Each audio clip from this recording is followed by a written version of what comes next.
Have you ever been asked to work on a project where you didn't feel quite comfortable with the technical aspects of it? You were in control of your management skills and you've worked with teams before. However, because this is a technical project, you felt that the team knows a lot more than you when it comes to the technicals, right? So what do? Do you accept? Do you take on the project? Or do you respectfully tell your manager that you cannot do this one project? My name is Edward Shehab and I have some advice for you on what you would want to do in such instances. Stay tuned.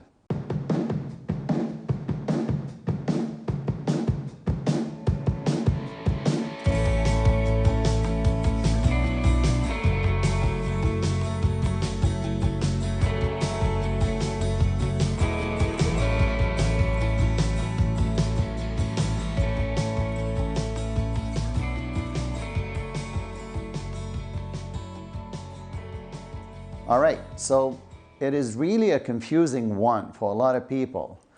If you take on the project because you want to be the good guy, what if you fail? You know, that's not going to really look good. But what about if you just say, no, I don't want to do it? That also probably doesn't look good, right? So what do? Well, my advice for you is really simple. I would say take it, all right? So your answer should always be, yes, I will do the project, but. All right, so I will do the project, but I have my conditions, I have my needs, right? Don't disappoint your management. This could be a very good opportunity for you to grow your skills, to test yourself in areas that you didn't think you'd do well. You might positively surprise yourself. Now, there's a very good chance that management only came up to you because they felt you could handle it, which is really a compliment, and so take it, appreciate it. Or maybe they felt that even if you were not that good, that you can find your way around it. So that means they trust you, right? The other chance is they don't have anybody else to do this, so they really don't have any choices, and that's why they came to you. So you also don't want to disappoint them. But there's also an option, you know, where they're trying to get rid of you, and so the best way is to give you something that you would fail at and they would use that against you. Well, if that's the case, then if you said no now, they're going to get you at some other point in the future. So go ahead, take it and see if you do well. You might just prove them wrong and you might get to win them over to your side. Now, you might think that I'm crazy if I'm suggesting that you should take a project where you don't know the technical aspects, but remember one thing, you are a project manager, you are not a technical manager. It doesn't matter if you had the background before or you didn't have it. What matters is that you are going to manage the delivery of a technical solution. Now, being more technical than you should be or being very technical sometimes could be a negative because you might start to micromanage and suggest that things should be done this way or that way, and then the technical team could run away from you or start to avoid you because they don't like that style. You know, people who are technical want to be given some sort of leg room to do their technical work. So this is what you do, all right? You're going to be managing the delivery of the project, not the technical side, right? Let the technical people do it. So there's a few things that you will need to do if you take on this one project. Number one, you need to meet with the sponsor, the one who asked you to take on the project. Schedule some time with them, sit with them and ask them what their goals and expectations are, what was the business need, what drove this project to become a necessity for the organization. Try to get some benchmarks and expectations for this specific project. So where are we right now before the solution is done, and what does management expect after the solution is delivered? So there's a now, the current state, and there's the future state, and most of the time they're looking for some sort of an improvement or enhancement over what they have right now. If you can get a technical person to go with you, that would be excellent. Maybe look for colleagues who are technical, drag them along, and try to sit with management and understand this kind of data. One of the things you want to do when you sit with your sponsor is try to identify who the key stakeholders are. A stakeholder is someone who has something to do with the solution. Either they're going to be affected by it, or they're going to be like the key beneficiary of it, or they have a decision-making capability on the solution. So try to understand who these people are and what they might expect. Your sponsor may have some of these answers, right?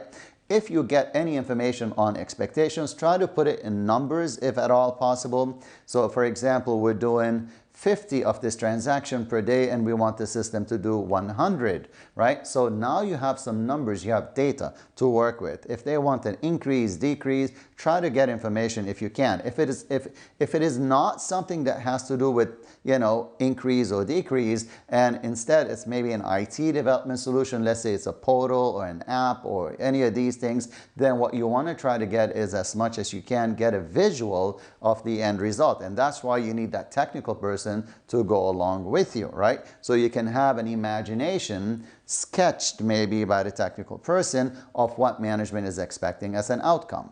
You may also want to ask if there are staff or key people, technical people that could help you on this one project. You may want to make it clear to your manager, your sponsor, that you are a good project manager. However, this is a technical project and therefore you're going to need technical support. You need a subject matter expert to work with you on this one project. So ask if there are any resources the organization has. Also ask if there's any information regarding this one project. It could be maybe a strategic mandate, or it could be some goal or objective that has been stated, or maybe the organization has it written somewhere.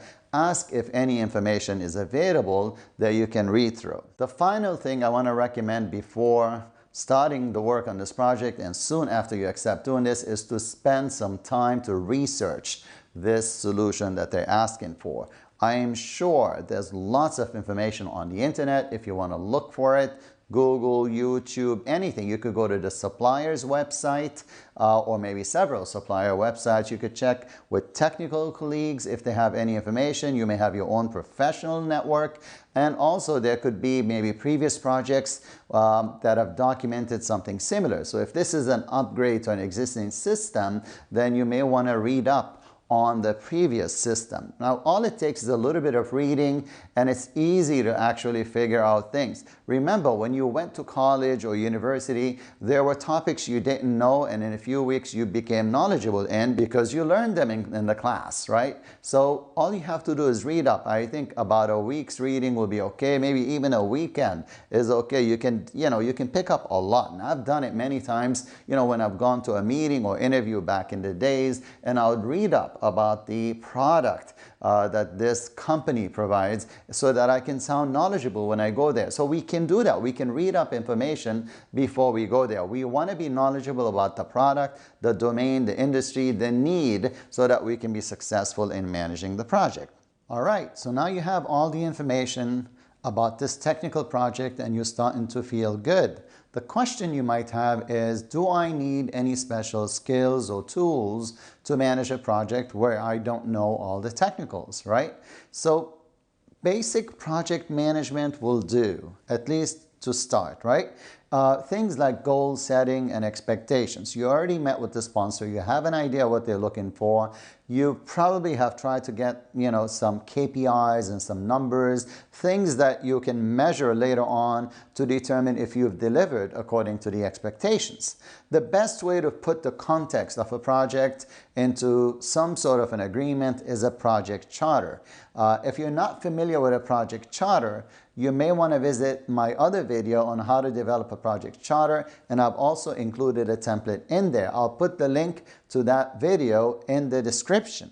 The project charter puts all of the summary objectives. So what the project is about, like the goals and the objectives, maybe justification sometimes, the budget that they've allocated to this, the beginning date, the end date that this project should end by, maybe high-level description of the scope, the associated risks that you can imagine for this type of project, who the key stakeholders might be internally that could support or have an interest in this specific project, and any assumptions and constraints that you could think of. So that's called the project charter.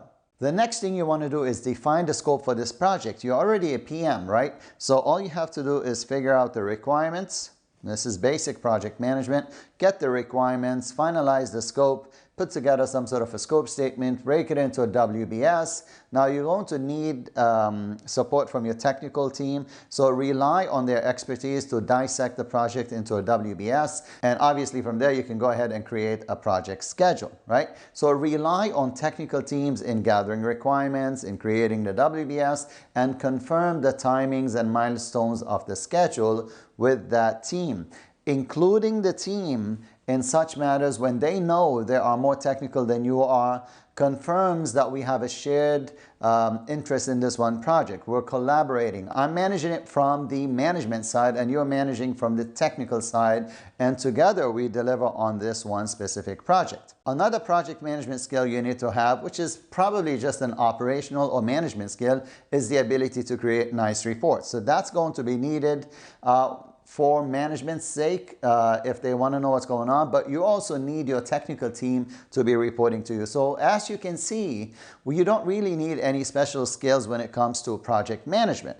You don't want to overthink the technical side. Rely on that technical team. Now, some of you might think that it is not possible to actually manage a team when the team knows that they know more than you when it comes to the technicals of the project. And they could actually disregard your inputs or tell you that you don't really know what you're talking about. That's fine, but don't go there. I mean, you don't need to get to the point where they are telling you to just leave them alone. What you want to do is you want to support that team. So you're going to require team management skills. And if you're not good at these things, then yeah, you probably can't manage this, because it is a collaboration between you and them. One of the main things that you need for team management skills is the team player attitude. That means I am there as part of the team. I contribute one way or the other. I'm not going to contribute technically, right? But I am going to contribute in eliminating things that could be in your way, obstacles. I could also represent you with, with the steering committee, with management. I could take your request. Maybe if you need specific resources or information, I can try to get you the information you need or the resources that you require.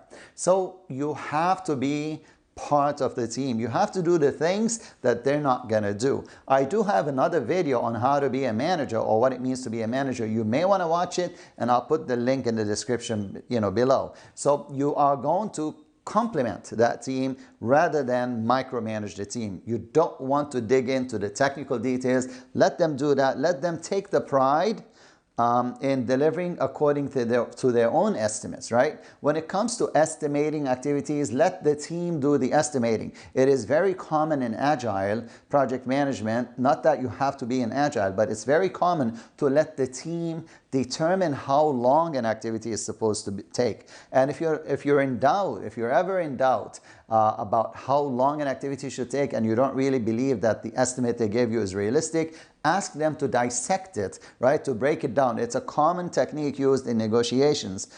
If you ask someone to dissect time or money or something, then you might find that there are things they stuck in there that they shouldn't, right? So ask them to dissect why, this amount of time will be required. Let them explain it and tell them that you trust their technical expertise. You never want to create a clash between you and them and you're challenging their information. You never want to do that. Instead, you want to make them feel that they are part of the team and that you are listening. So here's the second thing. You have to be a very good listener. Excellent listening skills are required to work with a team, especially when you don't know all the technicals. They're going to be explaining things to you over and over. Well, not necessarily over and over. Hopefully that's not the case. So you have to listen really well. Ask questions to understand.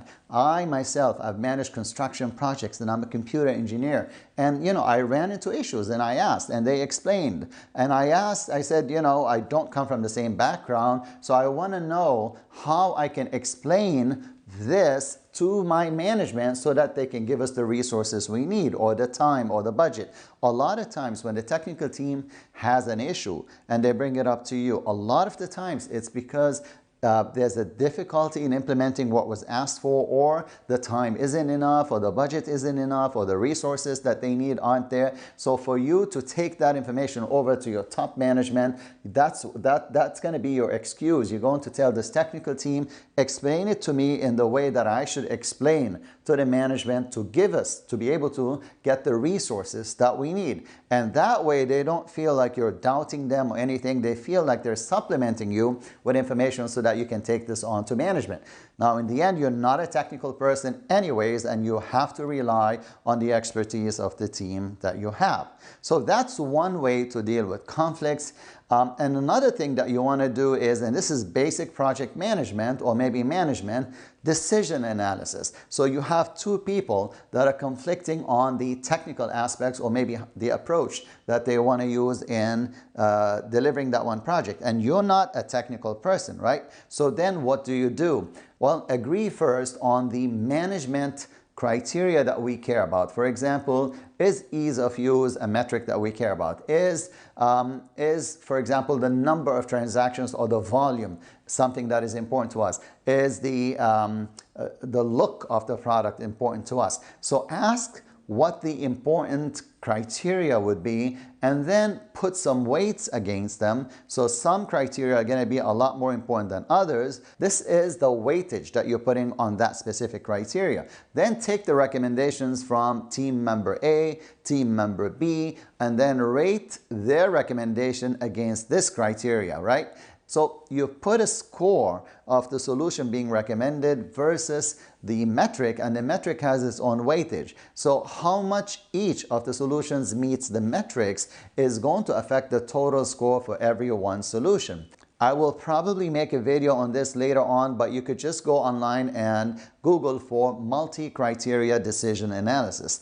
That's what you want to use rather than you deciding for them what is really important. Have both of them, or maybe with additional team members, score against the metrics that have weightages against them so that we know which solution will do a better job. So multi-criteria decision analysis, you could use decision trees, you can Google that one, but that's going to help you address a lot of the technical conflicts. If the conflict within the team is a management conflict, like personality type, then you should be able to handle that just fine, and it has nothing to do with the technical aspects of that specific project. So another thing that you might want to be very good at when you work with a technical team, along with like very good listening skills, communication skills, conversation skills. There will be frequent, walk-arounds that you have to do. You have to be there with the team. You have to be quite visible, and you need to walk around. You need to ask, how are things going? Are we going to meet this target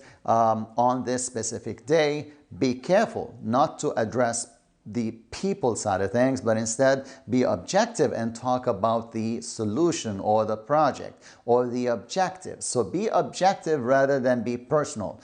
Don't talk to people about, do you think you can finish this by Friday? Instead, you may want to ask them, would this be done by Friday? Because management is expecting that. So taking the person out of it will make it easier for you to not clash with that technical team member. So that's something you want to do. You may want to use something called a RACI matrix, R-A-C-I, which stands for Responsible, Accountable, Consulted, and Informed. You could Google that, and what we do with that one is a table that lists all the people, all the activities, and you can associate people with activities and either make them responsible or accountable. Accountable will be the highest level of responsibility, and it makes them blamable in that regard, but you have to give them a little bit of empowerment or authority for them to be accountable. You may want to Google RACI charts, R-A-C-I, and also the consulted are the people we need to check with before we move forward with something. You could be consulted, or a technical expert in the organization could be consulted. Informed, the I in RACI, would be for people who need to be copied on specific activities. So look up RACI charts. It's something you will need so you can have harmony within the team, so there's no confusion as to who owns what responsibility. Issue resolution is another thing that you need to be good at. It goes with conflicts, but it's not exactly the same thing. Conflict is between two or more people, whereas an issue is something that went wrong on the project and you need to jump in and own it, right? And you need to consult with your technical experts or with management on what actions you need to take. So you need to solve issues as they happen. So these are very basic things, and so therefore you shouldn't really worry about this being technical or not, except when it's a technical issue. Please consult with the technical team. Ask them to rate their solutions if they're conflicting, and let them agree on which solution they feel is a better one. Another skill that you need to be good at is meeting management. Because this is a technical team, you may have frequent meetings, and if this was agile, you may have stand-up meetings every morning to discuss what has been done, what are we up against, what are we expecting today, and so on. So have frequent meetings in order to update yourself. So it doesn't really matter that this is technical or not. You still have to know how to manage meetings, facilitate workshops or brainstorming sessions. These are still going to be required. So you see, you can manage the project. As long as you know that your technical team will help you with the technical decisions, the rest of it is still the same. You still have to deliver a successful project. All right, so then these are the skills that you need to manage a team. And before we discussed the project management skills, are there any other things that we need to manage such a project?